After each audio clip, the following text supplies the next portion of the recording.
Good evening. Gonna start with my devotions this evening. First, I'm gonna catch up on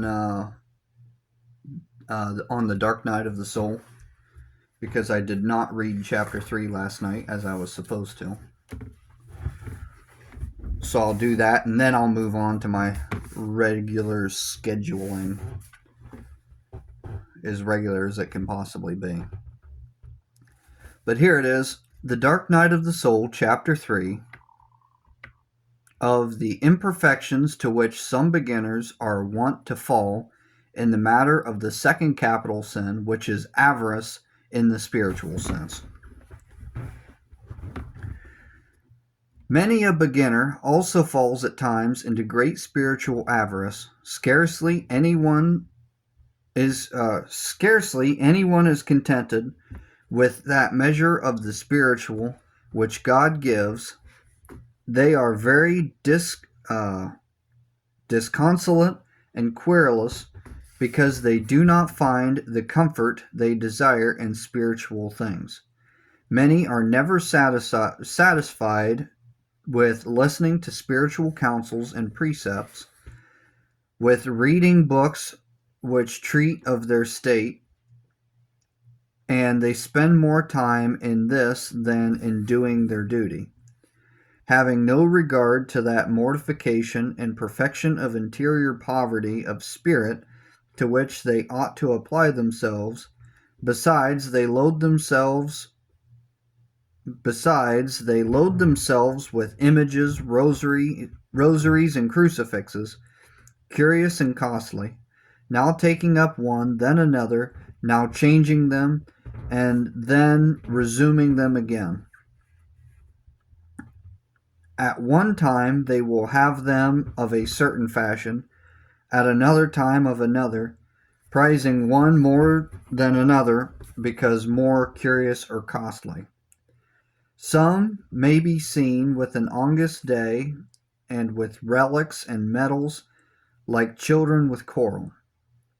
I condemn here that attachment and clinging of the heart to the form, number, and variety of these things, because in direct opposition to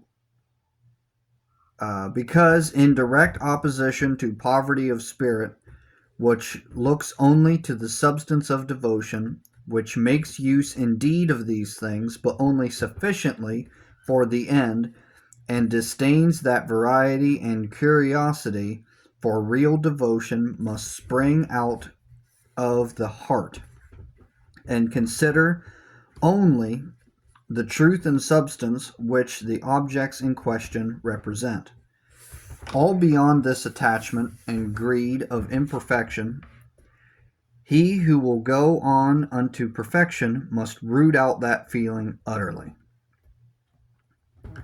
So, this just reminds me of how often people will take the scripture saying not to pray in vain repetition, and people will take that and use it to say that you shouldn't pray.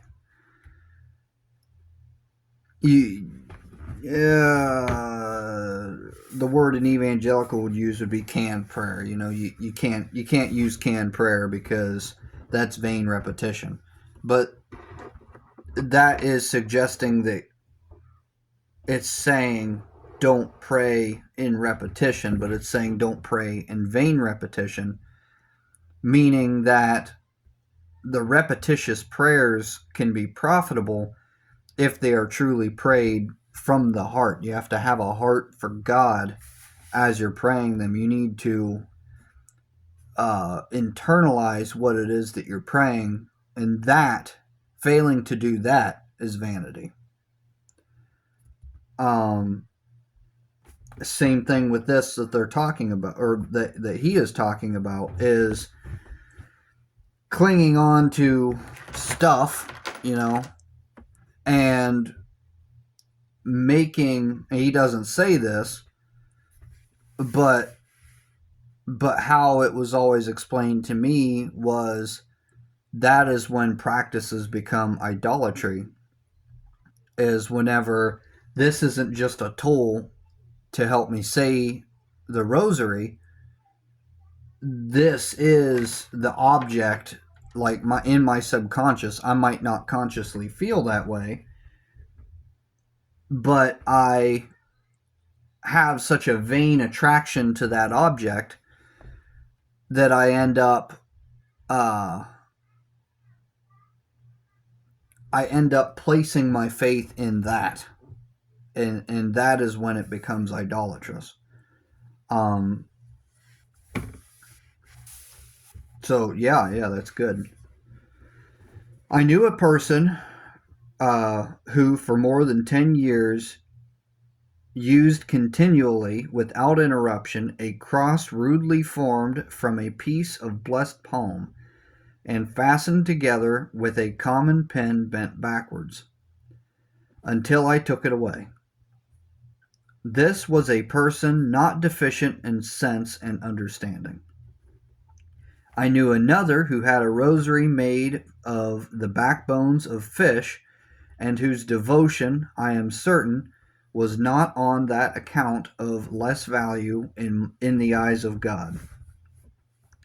For it is clear that the cost or workmanship of these contributed nothing to it.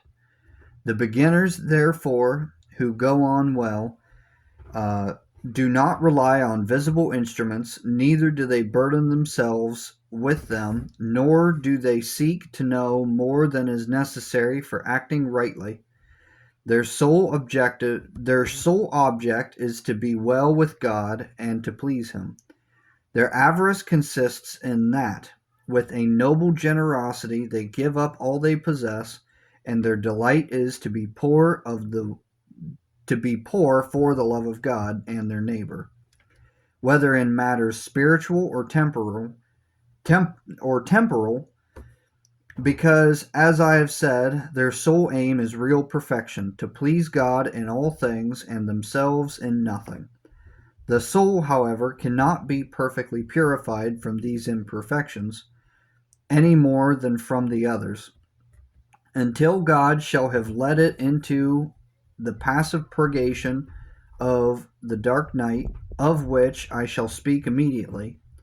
But it is expedient that the soul, so far as it can, should labor on its own part, to purify and perfect itself, that in it may merit from God to be taken under His divine care, and be healed from those imperfections which of itself it cannot remedy.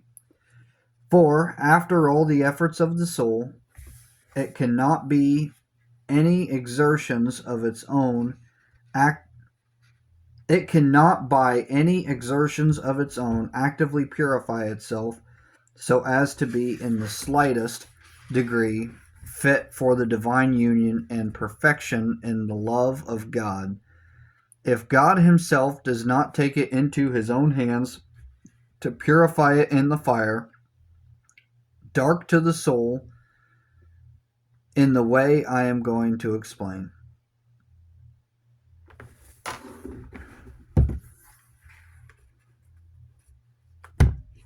So, that is chapter 3, and I will see you next time.